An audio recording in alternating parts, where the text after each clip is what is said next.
Oi, sétimo ano, tudo bem com vocês? Que saudade! Sejam bem-vindos! É, Eu queria muito estar aí presente, perto de vocês, para dar um abraço desse retorno, dessas boas-vindas, mas infelizmente a gente está vivendo uma situação em que é importante a gente manter esse isolamento, esse distanciamento, mas mesmo assim continuar com as nossas atividades, tá bom? Então é isso. A gente vai começar a nossa revisão. Nessa primeira aula, a gente vai fazer uma recapitulação de tudo o que foi visto até antes do início do isolamento. E para a próxima semana, a gente já vai dar continuidade a conteúdos novos, ok? Então, vamos lá.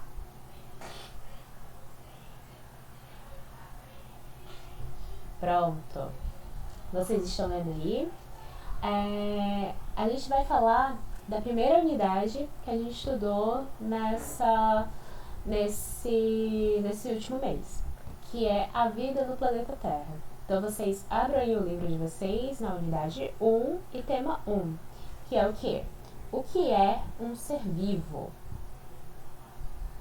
É muito difícil a gente definir o que é um ser vivo.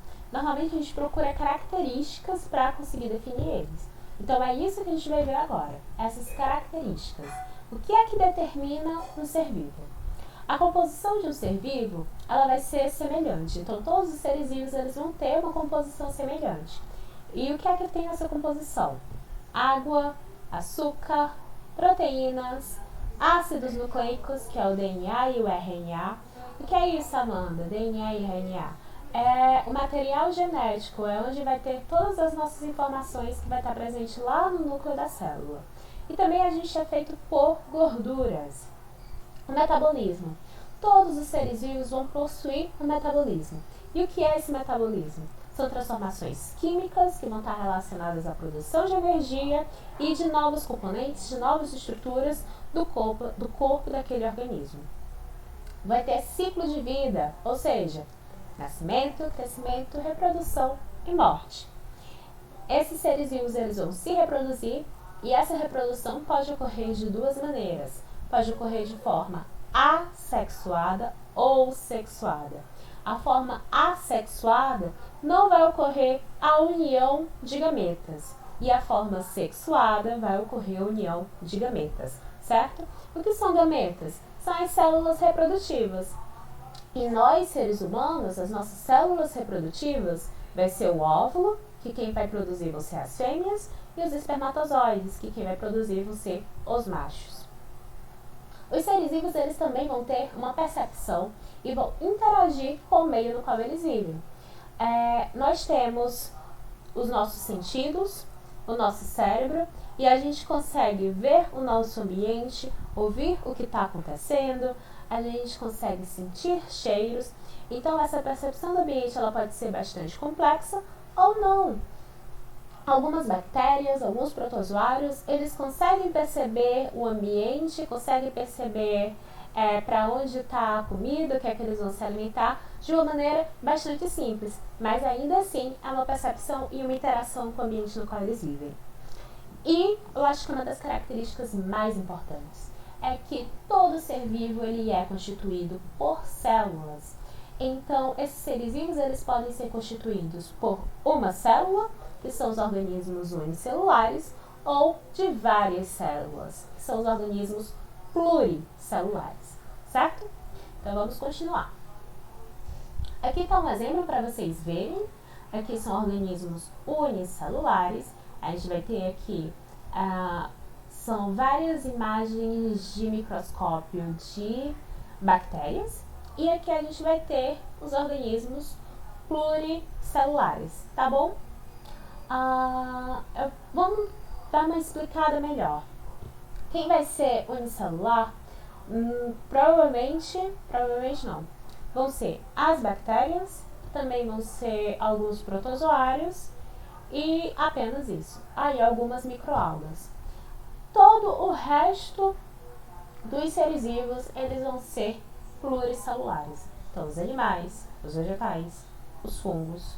Tudo bem? E aí a gente entra mais para conhecer o que é a célula. A célula, ela vai constituir uma unidade estrutural e funcional da vida. O que é que quer dizer isso? Unidade estrutural é a unidade no qual ela vai dar forma ao ser vivo. Então, todo ser vivo ele vai ser constituído por células. E uma unidade funcional é que todas as transformações químicas vão ocorrer dentro dessa célula. Então, na célula vai ser o local onde vai ser produzido tudo aquilo que eu vou utilizar em toda a minha vida, dentro do meu organismo. Tá bom? A gente vai ter tipos de célula. E aqui a gente vai caracterizar em relação a como está o material genético dessa célula. A gente tem duas classificações, eucarionte e procarionte. As células eucariontes, elas vão ter um material genético. Lembra lá dos ácidos nucleicos que eu falei para vocês?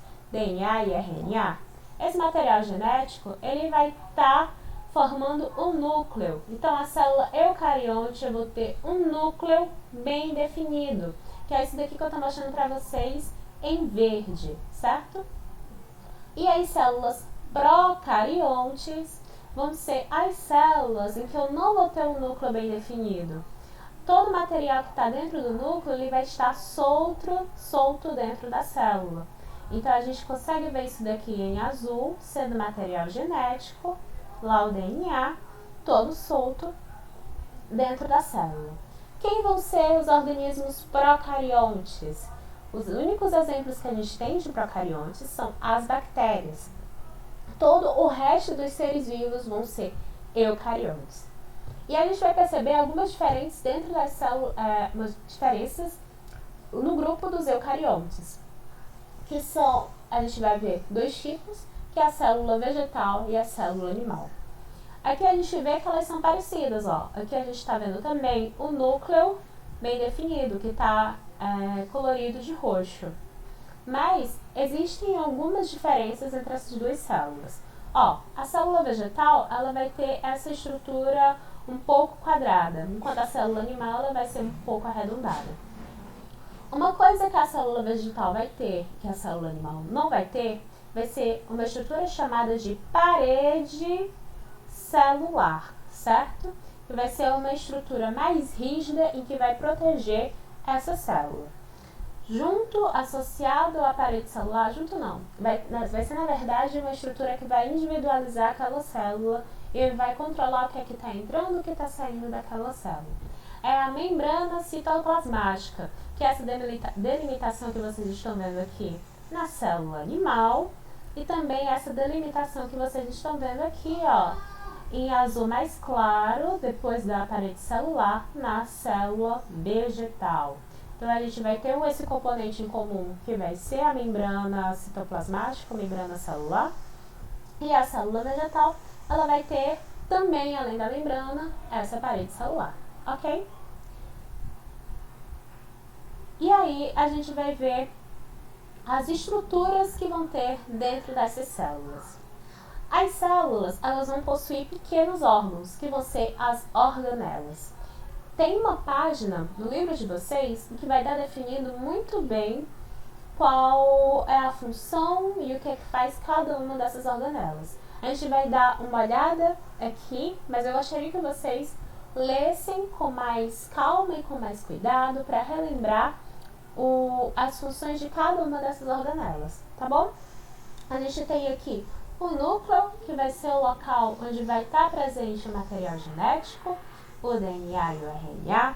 A gente vai ter o retículo endoplasmático liso, que é esse daqui, e o retículo endoplasmático rugoso. A diferença deles é que o rugoso vai ter ribossomos associados. E ribossomos vai ser um outro tipo de organela que vai ser responsável por produzir proteínas. A gente também vai ter as mitocôndrias, que vai ser uma das organelas mais importantes, porque elas vão produzir, vai ser através da mitocôndria que a gente vai conseguir converter o que a gente come em energia.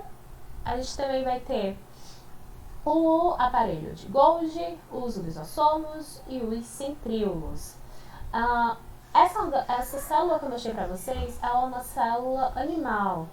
Na célula vegetal, a gente ainda vai ter mais uma outra organela que é muito importante, que é os cloroplastos, que são esses verdinhos aqui. Os cloroplastos vão ser as organelas que são responsáveis por fazer a fotossíntese, certo? Lembra que é aquele processo no qual as plantas vão produzir o próprio alimento.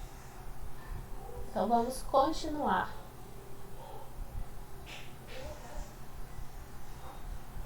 E aí a gente já começou a falar de seres vivos, de célula, mas aí quando esses seres vivos surgiram?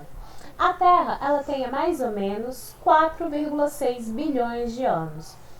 Então, há 4,6 bilhões de anos atrás, a Terra ela era uma superfície bastante quente, formada por rocha líquida e era constantemente atingida por asteroides. E esses asteroides, eles foram importantes. Por quê? Porque devido a esse muito contato, que eles tiveram muito contato não, ela ser atingida várias vezes por eles, isso acabou trazendo, junto com esses asteroides, uma forma, na verdade, uma composição que ainda não tinha aqui, que era o quê? Água. Então, muitos desses asteroides trouxeram água para o planeta Terra. E aí, só que essa água, ela não era na forma líquida que a gente tem hoje em dia, que a gente vê quando abre a torneira. Como era muito quente, o que acontecia com essa água? Ela evaporava. Então, com o decorrer do tempo, muitas chuvas aconteceram. Por quê? O que é feita a nuvem? Vapor d'água. Então, quando essa água toda se evaporava, chovia. E assim que chovia, instantaneamente ela voltava a ser vapor d'água. Só que com o passar de milhares e milhares de anos, a Terra acabou esfriando. E aí a gente começou a ter uma temperatura que fez com que a água se acumulasse na forma líquida, formando esses grandes oceanos que vocês estão vendo aqui, certo? E aí que foi o passo principal para o surgimento da vida. A vida, ela surgiu nesses oceanos aqui primitivos. A gente tinha diversos elementos químicos dissolvidos, diluídos nesses oceanos. E aí, com uma decorrência de reações químicas de união, esses elementos químicos acabaram se unindo e formando compostos, formando moléculas que a gente chama de moléculas orgânicas. E essas moléculas orgânicas eram muito parecidas com o material genético, com ácidos nucleicos que a gente conhece hoje em dia. Então, eles eram muito parecidos com o RNA e com o DNA, certo? E com o tempo, essas moléculas orgânicas foram se juntando, acabou aparecendo, surgindo uma estrutura que ia individualizar essas moléculas orgânicas, que a gente posteriormente chamou de membrana plasmática, membrana celular. E então, essas moléculas orgânicas começaram a interagir e começaram a se reproduzir. E aí a gente tem o que seria o nosso primeiro ser vivo. E esse primeiro ser vivo, ele era muito parecido com as bactérias atuais, certo? Então, provavelmente, ele era um ser muito simples, procarionte, e que viveu dentro desses oceanos. E com o... Opa, gente, pronto, mexi no canto errado. Voltei.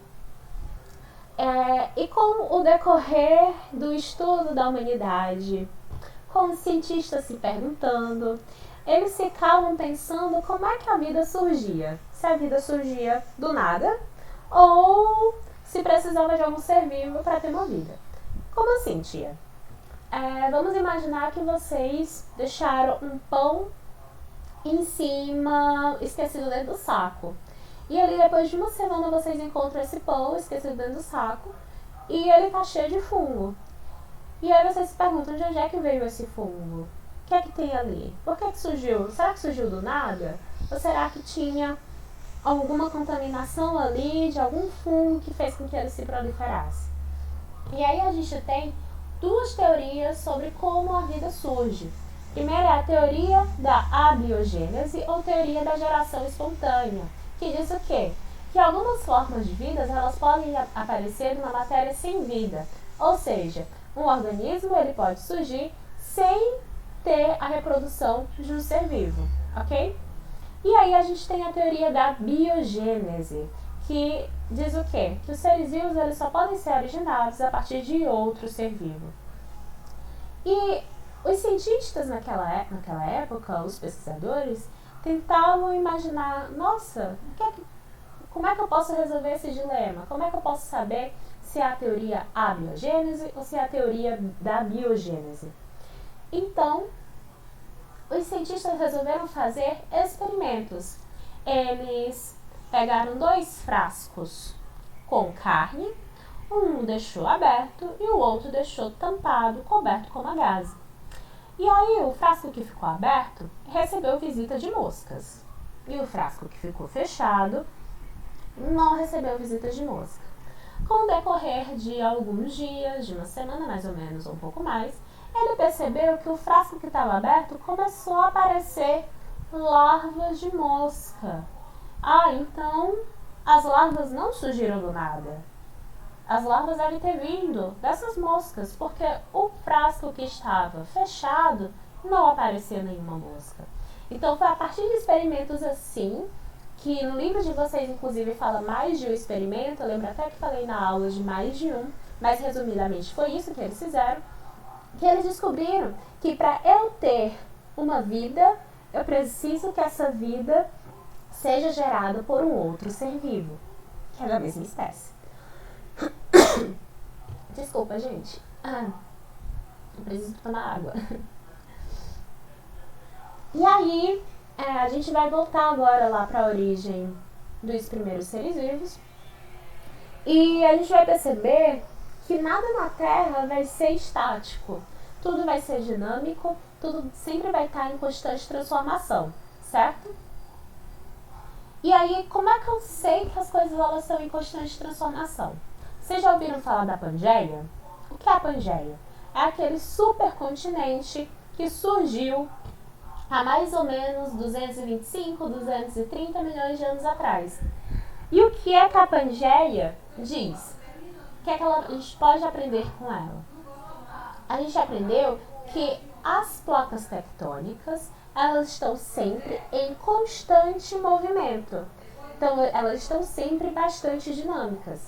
Então, o planeta se transformou durante todos esses anos. A Terra nunca foi... Na verdade, a Terra só está assim como a gente conhece desse jeito agora. Mas há milhões de anos atrás, ela passou por todas essas transformações. Tia, mas como é que eles conseguem provar? Se ninguém estava há 250, 230 milhões de anos atrás presente para ver se a Terra estava desse jeito ou não? Está acontecendo.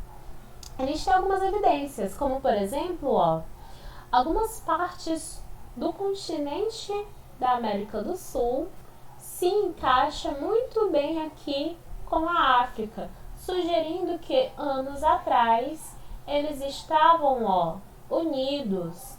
Também existe registro fóssil de espécies que ocorriam tanto aqui nessa região quanto nessa região, certo? Espécies que não podiam se locomover grandes distâncias. Então isso é mais uma evidência de que esses continentes se mantiveram unidos em algum momento da história da Terra. Continuando, a Terra também, atualmente, ela também passa por processos dinâmicos, e um desses processos é o vulcanismo.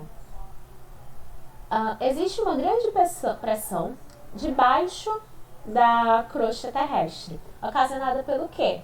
Pelo magma. Então, em determinados momentos, esse magma ele precisa ser expulso para diminuir essa pressão. Então, a gente vai ter a formação de vulcões, tá bom? E por último, a gente vai ter o tectonismo, provocando o quê? Terremotos e tsunamis. Essas placas tectônicas, elas ainda hoje estão se movimentando. Então, quando elas causam alguma movimentação que vai ser uma forma mais brusca, a gente vai conseguir sentir aqui na superfície, formando terremotos, ou se isso ocorrer dentro da água, formando tsunamis, certo? E por último, a gente chega na parte de como as espécies surgiram e como elas se extinguiram. No decorrer da história da humanidade, a gente viu cerca de 5 eventos de grandes extinções em massa, onde grande parte dos seres vivos que viviam naquela época foram extintos. A extinção mais famosa que a gente tem hoje em dia é a extinção KT, que é a extinção que extinguiu os dinossauros. Foi uma das últimas extinções mais recentes e que sumiu com todos os dinossauros que a gente vê lá nos filmes do Jurassic Park, ok? E como é que essas espécies elas surgem? A gente vai ver na próxima aula, inclusive eu queria que vocês começassem a ler a teoria da seleção natural, que o Darwin explicou muito bem. Então a gente vai ver isso com maior calma e eu queria que vocês, inclusive, olhassem a agenda, vissem a atividade que eu vou postar lá para vocês e também relembrando de ler o próximo capítulo que a gente vai abordar na próxima aula. É isso, gente. Um beijo e até depois. Tchau!